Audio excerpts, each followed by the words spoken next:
Assalamualaikum warahmatullahi wabarakatuh. Selamat datang di channel Rizka Story. Sebelum kita mulai kisahnya, jangan lupa tekan tombol subscribe, aktifkan loncengnya, dan bantu channel ini agar terus menyebarkan kisah nyata penuh hikmah dan inspirasi dari berbagai penjuru dunia. Mari kita awali kisah ini dengan mengucapkan sholawat kepada junjungan kita, Nabi Muhammad Shallallahu Alaihi Wasallam. Allahumma sholli ala Sayyidina Muhammad wa ala ali Sayyidina Muhammad.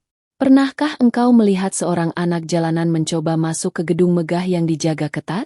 Pernahkah terpikir, bagaimana jika mereka bukan pengemis, tapi sedang menguji hati orang-orang di dalamnya? Dan bagaimana jika yang sedang diuji adalah kita sendiri? Inilah kisah yang tidak hanya layak didengar, tapi perlu direnungkan. Kisah dua anak yatim yang menyamar sebagai gembel dan mendatangi sebuah bank ternama di Jakarta. Tapi mereka bukan sembarang anak. Dan bank itu bukan tempat asing bagi mereka. Pagi itu langit Jakarta masih berselimut mendung. Gedung-gedung pencakar langit berdiri angkuh, seperti menatap rendah siapapun yang tampak tidak sepadan. Di trotoar yang padat dan berdebu, dua anak laki-laki berjalan pelan. Bajunya compang-camping. Sepatunya bolong, wajahnya penuh debu, tapi sorot matanya tajam dan tak gentar. Mereka bernama Raffi dan Zidan. Yakin mau masuk, Vi? Bisik Zidan, menoleh ke sahabatnya. Raffi mengangguk pelan. Ini satu-satunya cara. Kita harus tahu, siapa yang benar-benar manusia di balik seragam mereka. Mereka berdiri di depan gedung tinggi bertuliskan, Bank Surya Nusantara. Gedung itu berdinding kaca bening, memantulkan bayangan mereka sendiri yang lusuh. Kontras dengan interior di dalamnya yang mewah, bersih, dan dingin oleh pendingin ruangan. Raffi mendorong pintu. Mereka melangkah masuk. Seketika, semua mata tertuju pada mereka. Seorang satpam berseragam langsung menghampiri. Raut wajahnya mengeras. Hei, mau ngapain kalian di sini? Ini tempat orang penting. Bukan tempat pengemis. Zidan menunduk, menahan napas. Tapi Raffi tetap berdiri tegak. Kami mau buka rekening, ucapnya datar. Satpam tertawa sinis. Dua pegawai wanita yang duduk di balik meja kasir ikut menoleh. Salah satu dari mereka menutup mulutnya dengan tangan, menahan tawa.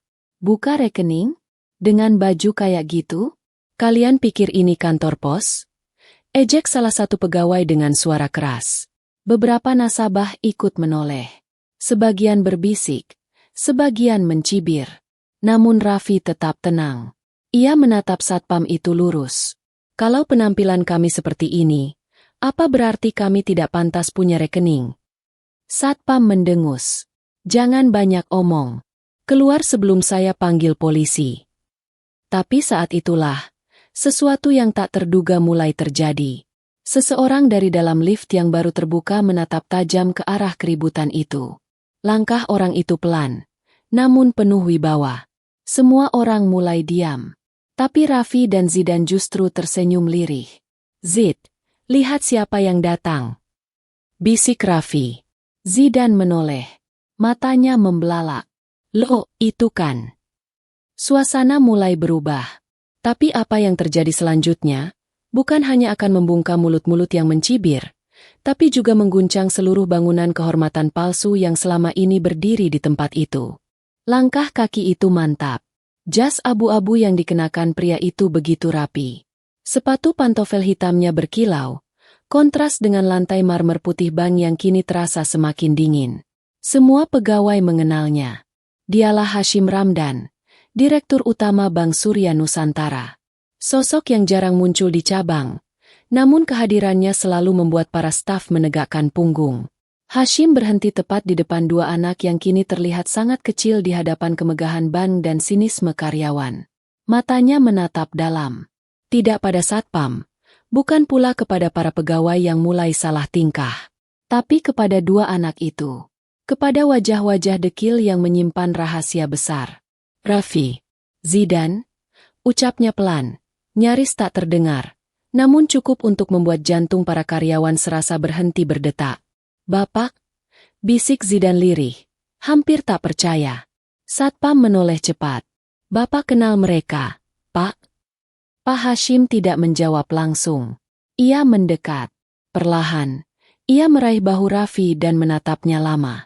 Ada getaran di matanya yang tak biasa. Kalian sudah lihat sendiri, kan? Tanya Hashim pelan. Mereka tidak tahu siapa kalian. Tidak tahu siapa yang mereka perlakukan seperti sampah. Seketika, wajah Satpam memucat. Seorang pegawai wanita menjatuhkan map berisi formulir pendaftaran. Pegawai lainnya perlahan melangkah mundur, seolah mencari tempat bersembunyi dari rasa malu yang kini membakar wajah mereka. Kami tidak tahu. Pak, kami pikir mereka hanya pengemis. Ucap salah satu pegawai terbata. Pak Hashim mengangkat tangan, menyuruh semua diam. Saya yang menyuruh mereka menyamar. Mereka anak-anak saya. Saya ingin tahu, seberapa dalam rasa kemanusiaan kalian, ketika yang datang bukan orang berjas, bukan yang berdasi, bukan yang harum parfumnya, tapi yang compang-camping, dan haus kasih. Semua tertunduk. Tak satu pun yang berani bersuara. Raffi melangkah ke depan, mendekati pegawai wanita yang sebelumnya mencibirnya. Kak, kalau hari ini kami benar-benar anak jalanan, masihkah kalian tertawa seperti tadi? Perempuan itu menunduk. Bahunya mulai bergetar. Beberapa karyawan lain mulai menangis pelan. Tapi Raffi tidak sedang mencari belas kasihan. Kami hanya ingin tahu, apakah nilai seseorang hanya bisa diukur dari bajunya? Dari sepatunya?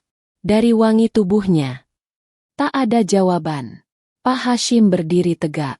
Terima kasih atas ujiannya. Raffi, Zidan, kalian lulus. Namun kini bukan mereka yang sedang diuji, tapi seluruh pegawai di ruangan itu. Karena ujian yang sebenarnya baru saja dimulai. Udara dalam ruangan bank terasa berat. Sunyi mencekam menyelimuti lantai pelayanan utama. Beberapa nasabah memilih keluar diam-diam. Tak ingin terlibat dalam suasana yang tidak biasa. Pak Hashim melangkah menuju meja customer service. Di belakangnya, Raffi dan Zidan berjalan pelan, masih dengan pakaian lusuh yang belum berubah sedikit pun. Salah satu manajer cabang mencoba mendekat. Pak, mohon maaf. Kami benar-benar tidak tahu siapa mereka. Kami minta waktu untuk menjelaskan. Namun Hashim hanya mengangkat tangan. Tidak perlu penjelasan. Yang saya butuhkan hanya kejujuran dan rasa kemanusiaan. Dia menoleh pada seluruh staf. Berapa banyak orang seperti Raffi dan Zidan yang pernah kalian tolak? Yang tidak kalian layani karena penampilannya tidak sesuai dengan standar kalian? Tak ada yang berani menjawab. Zidan melirik sekeliling. Tadi kami cuma minta formulir. Tapi sebelum sempat duduk, kami sudah diusir. Dikatakan bahwa kami mengganggu kenyamanan pelanggan. Pegawai yang tadi mengejek kini duduk lemas, menunduk dalam-dalam. Air mata menetes di pipinya. Ia menatap Raffi. Maaf, kami salah. Raffi tidak menjawab. Ia hanya tersenyum tipis. Kemudian Pak Hashim membuka dompet kecil dari saku jasnya. Ia mengeluarkan 2 kartu identitas berwarna biru dan menyerahkannya kepada Raffi dan Zidan. Kartu rekening kalian sudah jadi sejak lama. Hari ini, kalian hanya diminta datang untuk satu hal, menyaksikan bagaimana wajah asli para pelayan bank ini. Apakah mereka layak disebut bagian dari amanah? Satpam yang sejak awal bersikap kasar kini mendekat sambil menunduk dalam. Pak, saya sungguh menyesal. Saya hanya menjalankan tugas, saya tidak tahu. Pak Hashim memandangnya dalam-dalam. Menjalankan tugas bukan berarti kehilangan hati. Menegakkan aturan bukan berarti menindas yang lemah. Ia menoleh kepada seluruh staf dan berkata dengan tegas. Mulai hari ini, kita ubah wajah bank ini. Bukan cuma jadi tempat simpan uang, tapi tempat menyimpan harga diri semua manusia, siapapun dia. Kemudian ia memanggil semua karyawan berkumpul di tengah ruangan. Lihat baik-baik 2 anak ini, ucapnya pelan, tapi tajam. Mereka adalah warisanku. Tapi hari ini, kalian yang diuji. Bukan untuk dinilai oleh atasan tapi oleh Allah, tentang bagaimana kalian memperlakukan yang kecil, yang dianggap tak layak. Raffi dan Zidan berdiri diam. Mata mereka berkaca-kaca, bukan karena sedih, Tapi karena satu hal, mereka tahu, mereka telah membuka tirai kemunafikan dengan pakaian debu yang selama ini dihina. Raffi memegang kartu rekening biru itu dengan pelan. Jari-jarinya yang kotor menggenggam benda kecil yang selama ini hanya bisa ia lihat dari kejauhan. Tapi bukan benda itu yang membuat matanya berkaca, melainkan apa yang telah terungkap hari itu. Pak Hashim berdiri di tengah ruangan. Tak ada lagi suara printer. Tak ada lagi panggilan nomor antrean. Semua diam. Kita bekerja di bank, tempat orang menyimpan harapan, ucap Hashim, tenang tapi menggema. Kalau kita menolak mereka yang tampak miskin, bagaimana kita bisa dipercaya menyimpan amanah yang lebih besar dari sekadar angka? Seorang pegawai pria memberanikan diri maju. Suaranya serak. Pak, izinkan saya meminta maaf langsung kepada Raffi dan Zidan. Saya tidak bisa membayangkan bagaimana perasaan mereka saat diperlakukan seperti itu. Zidan mengangguk pelan. Kami tidak ingin kalian malu. Kami hanya ingin tahu, masih adakah manusia yang melihat hati, bukan hanya jas. Seorang ibu nasabah yang sejak tadi memperhatikan, kini angkat bicara. Anakku pernah ditolak saat mau buka rekening. Katanya, harus bawa slip gaji. Padahal dia hanya tukang ojek. Padahal uangnya halal. Hening merambat. Semua wajah tampak berubah. Dari percaya diri menjadi sadar diri. Dari ketegasan semu, menjadi rasa malu yang tulus. Pak Hashim kembali berbicara. Kita sering lupa. Kemeja bersetrika bukan jaminan bahwa seseorang punya hati yang bersih. Dan baju kumal bukan berarti isi hatinya juga kotor. Kemudian ia mendekat ke meja utama. Kalian tahu berapa aset yang dikelola bank ini? Puluhan triliun. Tapi hari ini, kita nyaris kehilangan sesuatu yang lebih mahal dari itu, kepercayaan. Pak Hashim menatap wajah-wajah para stafnya. Kalian semua akan ikut pelatihan ulang. Bukan tentang sistem bank, tapi tentang adab kepada sesama. Zidan melangkah ke samping Pak Hashim. Suaranya pelan, tapi menembus hati. Kami anak yatim. Kami tidak punya ibu. Ayah kami wafat 3 tahun lalu. Tapi hari ini, kami melihat wajah ayah kami dalam tindakan kalian. Mata para karyawan mulai berkaca. Tak lagi karena takut, tapi karena sadar. Mereka telah lupa satu hal penting dalam pekerjaan mereka. Melayani manusia, bukan hanya menjaga uang. Hari itu, suasana di dalam Bank Surya Nusantara berubah drastis. Tempat yang biasanya penuh formalitas kini menjadi saksi sunyi dari kesadaran yang lahir terlambat. Pak Hashim memanggil Raffi dan Zidan ke ruangannya yang ada di lantai 2. Di dalam, ruangan itu dipenuhi aroma kopi dan kayu. Dindingnya dihiasi lukisan-lukisan hitam putih tentang perjalanan bank sejak pertama berdiri. Mereka duduk di sofa panjang, bertiga. Suasana hening, tapi bukan karena tegang. Lebih karena hati mereka sedang dipenuhi perenungan. Raffi, Zidan, Pak Hashim membuka percakapan. Kalian sudah menyelesaikan tugas yang sangat berat. Ayah bangga. Zidan menatap lantai, lalu berkata pelan. Tapi kenapa kami yang harus menyamar, ya? Kenapa bukan orang lain? Hashim menghela napas panjang. Karena kalian pewaris bank ini. Suatu hari nanti, kalian mungkin akan memimpin. Dan aku tidak ingin kalian buta terhadap kenyataan. Kalian harus tahu, sebelum memiliki kekuasaan, kalian harus punya rasa. Raffi menggenggam kartu rekeningnya. Aku tidak tahu apakah aku siap mewarisi ini semua. Yah, dunia perbankan, uang, tanggung jawab. Pak Hashim tersenyum. Justru karena kalian ragu, kalian layak. Yang paling berbahaya adalah mereka yang yakin dirinya pantas, padahal hatinya belum cukup lapang. Ia berdiri dan berjalan menuju jendela besar yang menghadap ke jalan raya. Kalian tahu banyak orang kaya, tapi hanya sedikit yang mengerti bagaimana rasanya menjadi miskin. Dan lebih sedikit lagi yang peduli pada mereka. Zidan mendekat. Yah, kami tidak hanya melihat siapa yang menghina, tapi juga siapa yang diam saat melihatnya. Itu lebih menyakitkan. Pak Hashim menoleh. Karena itulah, keberanian kalian penting. Bukan untuk menuntut, tapi untuk menyadarkan. Hari ini, bukan kalian yang diuji, tapi kami semua. Tiba-tiba, pintu diketuk.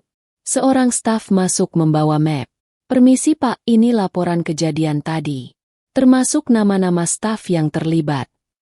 Pak Hashim mengambil map itu, lalu menaruhnya di atas meja tanpa membukanya.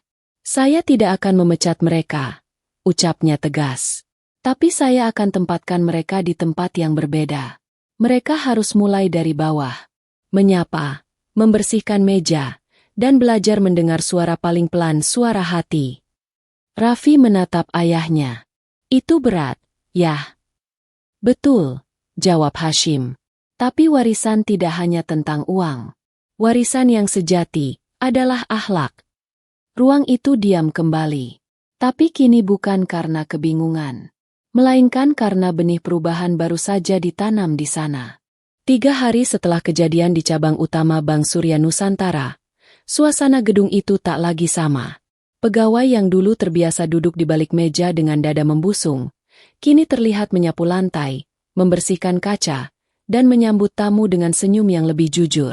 Raffi dan Zidan kembali datang. Kali ini dengan pakaian bersih. Kemeja putih polos, celana kain sederhana, dan sepatu kanvas usang yang tetap mereka pertahankan. Di depan pintu masuk, satpam yang dahulu mengusir mereka kini berdiri tegak. Ia membuka pintu sambil menunduk dalam. Selamat pagi, Tuan Raffi, Tuan Zidan. Zidan tertawa pelan. Tidak perlu panggil kami Tuan. Kami tetap anak yatim. Satpam itu tersenyum kiku. Izinkan saya tetap menghormati kalian dengan cara ini. Bukan karena kalian anak direktur, tapi karena kalian telah mengajari saya tentang adab. Mereka masuk. Beberapa pegawai yang dulu bersikap kasar kini mengantar minuman dengan tangan sendiri. Bahkan salah satu dari mereka menarik kursi dan berkata pelan, "Kalau boleh, saya ingin meminta kesempatan untuk mengubah diri." Raffi tersenyum. Kesempatan selalu ada. Kita semua sedang belajar. Pak Hashim muncul dari arah belakang. Tidak dengan jas mahal seperti biasanya, tapi dengan baju batik sederhana. Kita akan mulai program baru, ucapnya. Bank ini akan membuka layanan, rekening empati. Setiap cabang akan memiliki 1 hari dalam seminggu untuk menyambut mereka yang tak punya dokumen lengkap, yang tak berpenampilan meyakinkan, tapi ingin punya harapan. Zidan mengangguk. Matanya berbinar. Ayah, itu impian kita waktu di panti. Biar anak jalanan juga bisa punya tabungan. Punya tempat untuk merasa dianggap. Dan kini bukan cuma mimpi, ucap Hashim. Kalian membuatnya nyata. Sebuah papan pengumuman dipasang di lobi utama. Tulisan besar terpampang. Kami tidak akan menilai Anda dari pakaian, tapi dari keinginan Anda untuk memperbaiki hidup. Raffi berdiri di depan tulisan itu. Ia menoleh pada ayahnya. Jadi, kapan kami mulai belajar memimpin bank ini? Pak Hashim tersenyum. Hari ini. Tapi bukan dari kantor pusat. Kalian akan turun ke cabang-cabang kecil. Belajar dari bawah. Bukan untuk menguasai, tapi untuk melayani. Raffi dan Zidan saling menatap. Senyum tipis muncul di wajah mereka. Mereka tak menyangka. Dari lorong-lorong jalanan, mereka akan melangkah ke lorong-lorong pengabdian. Bukan karena warisan kekayaan, tapi karena telah merasakan sendiri betapa mahalnya nilai seorang manusia. Beberapa bulan berlalu sejak kejadian di cabang utama Bank Surya Nusantara. Berita tentang 2 anak yatim yang menyamar sebagai gembel dan membongkar wajah asli para pelayan bank menyebar luas, bukan hanya di media lokal, tapi juga dalam obrolan rakyat kecil. Namun bagi Raffi dan Zidan, perjalanan baru saja dimulai. Pagi itu, mereka tiba di sebuah cabang kecil di pinggiran kota. Gedungnya sederhana, tidak megah, tidak berkilau. Tapi di sana, ada harapan yang sedang tumbuh. Sebuah papan kecil di dekat pintu bertuliskan, "Di sini, yang dicintai bukan hartamu, tapi niatmu." Seorang pegawai menyambut mereka dengan senyum lebar. "Selamat datang, Raffi dan Zidan. Kami sudah menyiapkan meja pelatihan di dalam." Di dalam ruangan, beberapa anak muda duduk melingkar. Mereka bukan lulusan universitas terkenal. Ada yang mantan tukang parkir, ada mantan kuli bangunan. Tapi hari itu, mereka semua sedang belajar tentang sistem perbankan. Raffi berdiri di tengah lingkaran. Kami bukan datang untuk mengajar, ucapnya tenang. Kami datang untuk belajar bersama. Tentang bagaimana membuat bank ini menjadi tempat yang ramah bagi orang yang bahkan tidak tahu cara memegang pena. Zidan menambahkan, kami pernah tidur di kolong jembatan. Pernah diusir dari warung. Pernah lapar berhari-hari. Dan kami tahu yang dibutuhkan manusia bukan hanya uang, tapi pengakuan bahwa mereka berharga. Tepuk tangan menggema. Bukan karena mereka anak pemilik bank, tapi karena mereka mewakili suara yang selama ini tidak terdengar. Di tempat lain, Pak Hashim menutup laptopnya setelah membaca laporan dari cabang pelatihan. Ia tersenyum. Di sisi mejanya, ada foto 3 orang. Ia sendiri, Raffi, dan Zidan.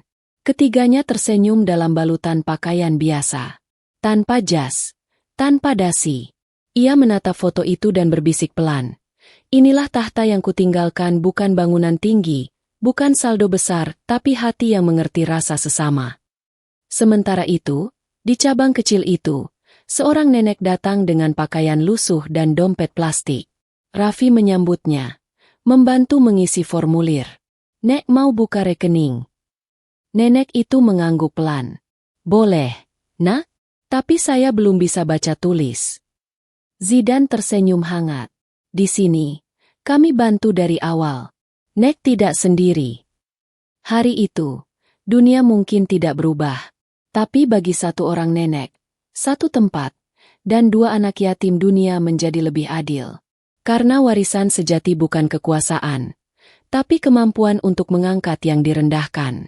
Dan kisah ini bukan tentang 2 gembel yang menjadi pewaris bank, tapi tentang 2 hati yang tumbuh dalam luka, dan memilih menyembuhkan dunia dengan cinta.